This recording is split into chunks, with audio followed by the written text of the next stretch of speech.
Yes, sir. Good morning po. Doon po sa initial na pagbiyahe ng MV Mamalakaya, ilang mangingisda po kaya yung napagbilhan natin and how much po kaya yung naging buying price natin doon sa mga isda?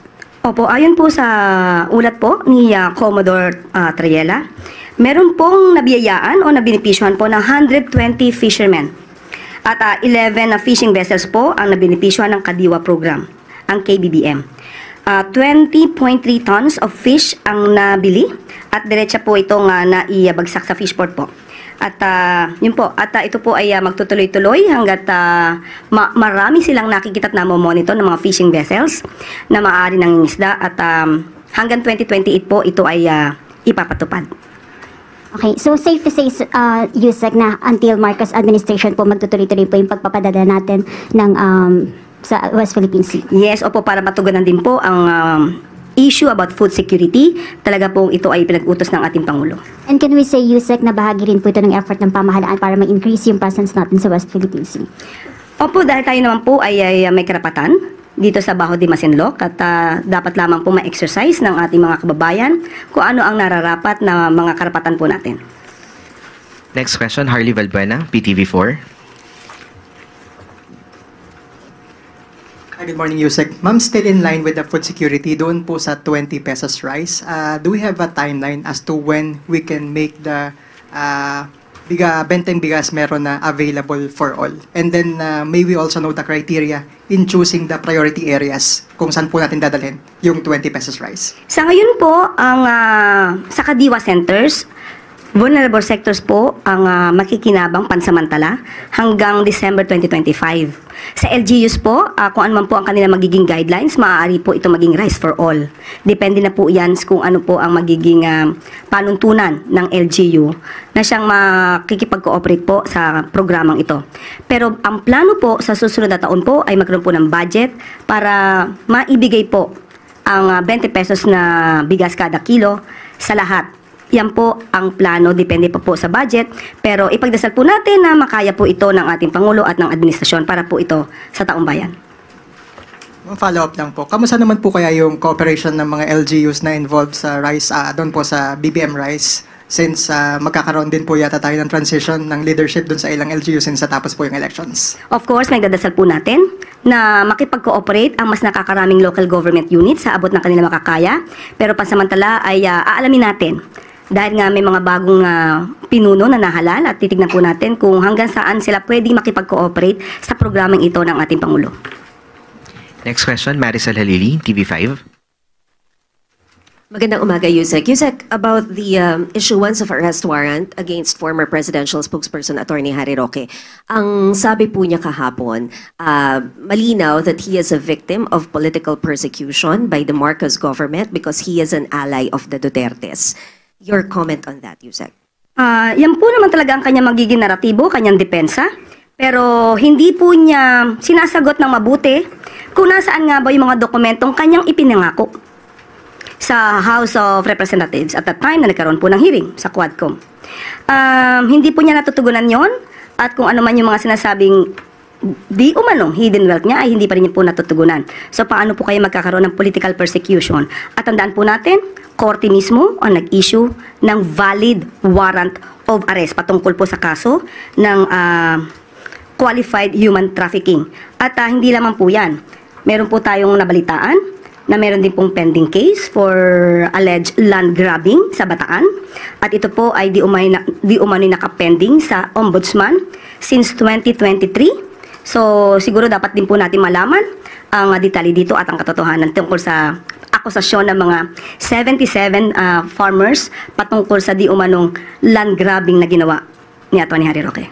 Ma'am, ano po yung magiging action on the part of government? Is it possible to coordinate with the Interpol para mapabalik sa bansa si former presidential spokesperson? Sa ating pagkakatanda, yan din po sinabi ni Yusek Nikki T. ng DOJ, maaari po sila makipag-cooperate at makipag-coordinate sa Interpol patungkol po dito. So, abangan na lang po natin kung ano man po ang magiging aksyon ng pamahalaan sa pamamagitan po ng DOJ. Pero may sinasabi po kasi si Attorney Roque na sa ngayon, hindi daw pwedeng maipa-deport siya pabalik dito sa Pilipinas dahil ayon daw sa international law, meron pa kasi siyang petition for asylum So, kumbaga, nakapending pa doon. Of course, meron pong ganyan na sinasabi patungkol sa karapatan na wag muna siyang dalhin sa bansa kung saan may kaso. Pero ito po ay kung may maipapakita pong harassment.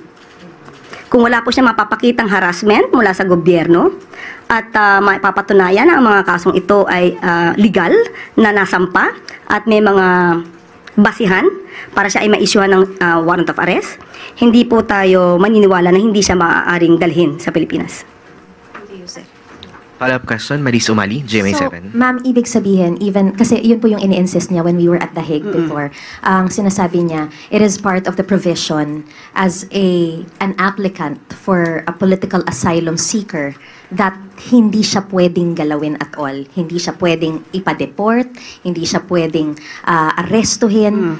Kumbaga, he is untouchable as a political asylum seeker. So, ano ang magiging basehan kung sakasakali nung sinasabi po ni attorney na they will work hand in hand with the government in order to siguro serve the arrest? Siya po ang nagsampa ng kanyang petition for asylum. So dapat po para hindi po siya maaresto since may valid warrant of arrest na inisyo ang ating bansa, siya po ang dapat magpatunay na ang pagkuha sa kanya, gamit man ang Interpol or kooperasyon sa Interpol, siya magpatunay ang pagdala dito sa Pilipinas ay because of mere harassment. So may condition po yun. Hindi po yun statement na hindi ka pwedeng hulihin, basta-basta. Kung meron naman pong valid warrant of arrest at may kaso siyang dapat kaharapin, hindi po siya dapat magtago sa kanyang petition for asylum. Thank you, ma'am. Next question, Tristan Nadalo, Newswatch. Morning, Yusek. Ma'am, baka gusto lang pong i-clarify ng Malacanang kung totoo or hindi po ito. Kasi may mga lumabas po sa social media yesterday. Ang sinasabi po ay yung latest message daw po ni Pangulong Marcos ay ayaw niya ng impeachment ni VP Sara at inutusan ng gabinete na atupagin ang serbisyo. Can Malacanang verify kung totoo po itong lumabas na mga mensaheng ganito? Ang mabe-verify ko po sa inyo, totoo pong pinag-utos ng Pangulo na dapat aserkusuhin po namin ang trabaho. Dapat madaliin po ang pag-i-implement ng mga proyekto na nais niya para sa taong bayan. Pero pagdating po sa impeachment, yan po ay nasa kamay na po ng Senado, nasa kamay na rin po ito ng mga prosecutors. So hayaan na lang po natin yung prosesong dumaloy ng normal. Thank you po. On another topic lang po, yung si Senator Bato de la Rosa, medyo nag-react po siya doon sa yung pag-welcome ng pala sa legitimate opposition, pero parang lalabanan yung mga obstructionists. Ang sabi po ni Senator de la Rosa sa interview po namin ay yung hindi raw po haharang yung Duterte block sa mga programa at batas. Pero sana raw po, sabi niya, kung gusto nila ng magandang samahan, magandang cooperation, do not start with warning or threatening the senators. With all due respect to Senator Bato de la Rosa, bato-bato sa langit, ang tamaan ay huwag magalit. Unang-una po, wala tayong pinangangalanan kung sino man. Ito po ay pangkalahatan. Ang nais po natin sa taong bayan ay huwag maging obstructionist para magtuloy-tuloy po ang mga gandang proyekto at programa ng Pangulo at ng administrasyon. Wala po tayong tinireten.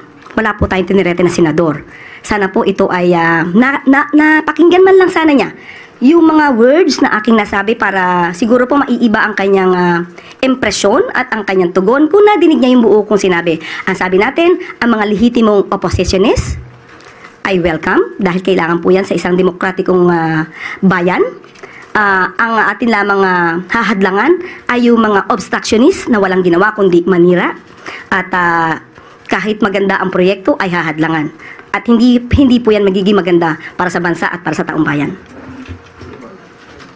Yusek, one follow-up question from Maris Umali, GMA7. Yusek, speaking of opposition o yung pagkakahati-hati po dito sa slate ng mga presumptive na mga senators, sa inyo pong perspektibo, ilan po ba talaga mula sa alyansa ang nakapasok sa top 12 at ano po ang magiging implikasyon nito sa presidential legislative agenda ni Pangulong Bongbong Marcos?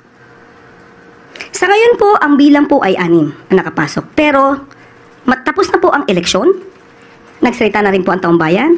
Sa paningin po ng Pangulo, wala na pong alyansa, wala pong PDP, walang anumang kulay ng politika. Dapat lahat po na nahalal ay magkaisa-isa, magkaroon po ng kooperasyon. Ito naman po ay para sa taong bayan. Huwag naman po na sana laging politika ang pinag-uusapan at hindi po tayo makakakilos at makakausad kung puro pamumulitika at pang-iintriga ang gagawin natin sa pamahalaan. At dahil ma'am, wala na pong mga linya o wala na pong alyansa, wala ng PDP and all, ano po ang implikasyon nito sa presidential legislative agenda?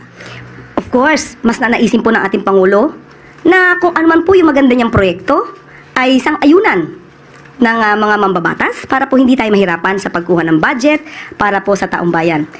Hindi po hadlang din ng Pangulo kung ano man po ang kanilang mga suhestyon. Kung ito man ay hindi naaayon sa programa ng Pangulo. Kung ito naman po ay may valid reason, ito naman po ay pakikinggan ng Pangulo. Pero sana po kung ano man po yung hiling ng Pangulo at ng administrasyon para sa taong bayan, huwag naman po sana nilang hadlangan dahil lamang sa politika. Salamat po. Thank you, Yusek. At bago po tayo magtapos, tuloy-tuloy pa rin po ang pagbebenta ng 20 pesos kada kilo na bigas para sa ating mga kadiwa centers para sa mga nasa vulnerable sector.